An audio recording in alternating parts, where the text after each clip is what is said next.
Hi guys, last week I cooked a Thai red curry with chicken, and I thought there are quite a number of my viewers are vegetarians, so I thought of making a vegetarian version this week and I would like to share with you. So here's the recipe. So what's the ingredients that I'm gonna use in this recipe? Broccoli, kabocha squash, some diced bell pepper, firm tofu, and some long beans.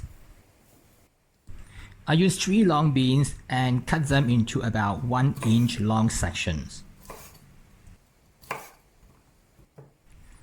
I use tofu as a source of protein. This is a firm tofu, so make sure that you use a firm tofu because if you use a soft one, it will break when you cook your curry. Now put your tofu on a plate and wait for about half to 1 hour. You'll notice that there's some water coming out. And once the water is released from the tofu will become firmer and it's easy for you to handle. Transfer it onto the chopping board and cut the tofu into small pieces. This is the kabocha squash. This is a kind of pumpkin, and the skin of this kind of squash is very thin, so you don't really need to remove the skin. The skin can be eaten. Cut it into small cubes about the size of the tofu. And if you do not use these vegetables, you can use other vegetables instead. For example, you can use winter melon, which is quite commonly used in this recipe. And also you can use eggplant. There's another common vegetables in red curry.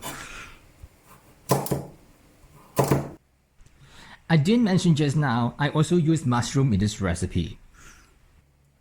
In fact, I went to the market this morning. I'm looking for king oyster mushroom, but it's not available. So instead, I just got some button mushrooms. The recipe is very flexible. In fact, you can use any kind of mushroom.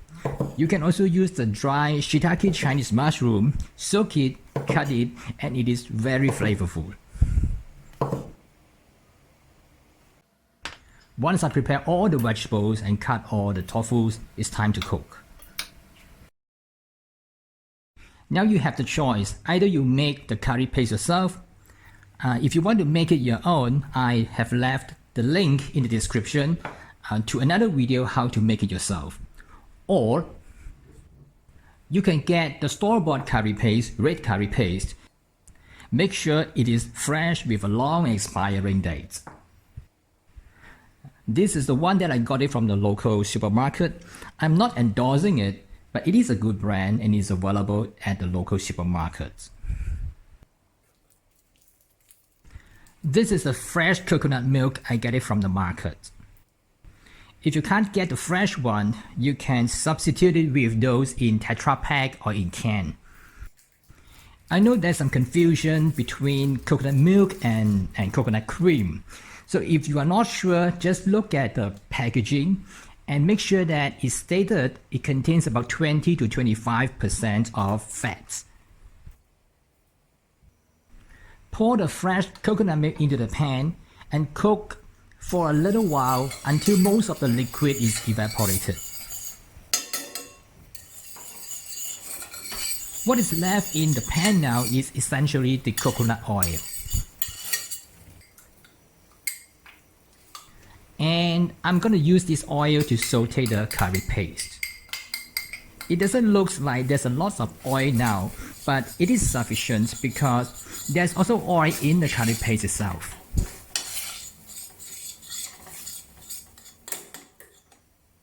Saute the curry paste until aromatic, and now we can start to add the vegetables. You can smell the aroma of the spices now as it should permeate the whole kitchen.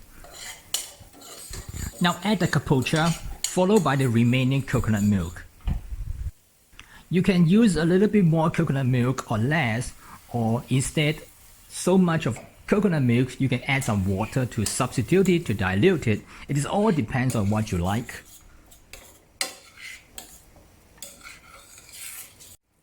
Since it looks too thick now, so I'll add a little bit of water. Since the kabocha squash takes a little longer than other vegetables, so I will simmer it for about 10 minutes before I add other ingredients. Meanwhile, add a few Kaffir lime leaves to boost up the flavor. And a tablespoon of light soy sauce instead of fish sauce, since this is a vegetarian dish.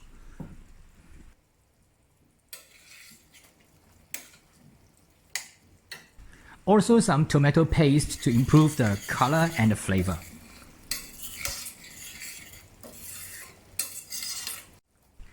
Now the kabocha squash turns slightly soft, but it's not really yet. It's time to add other ingredients. The long beans and the broccoli florets.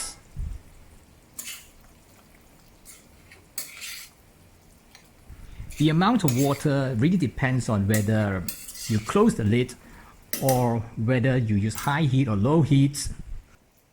For today's cooking, I didn't close it with the lid, which means I need more water.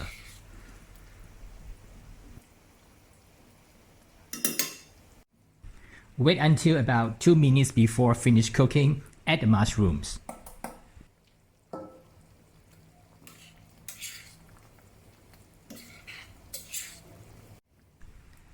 When it's about to finish, add the bell pepper.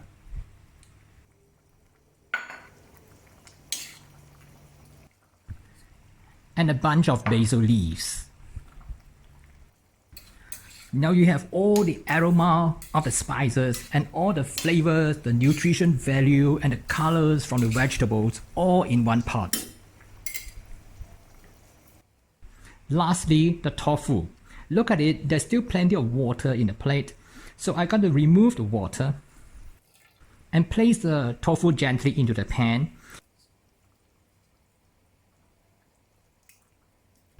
Tofu is always added last because I don't want to break it.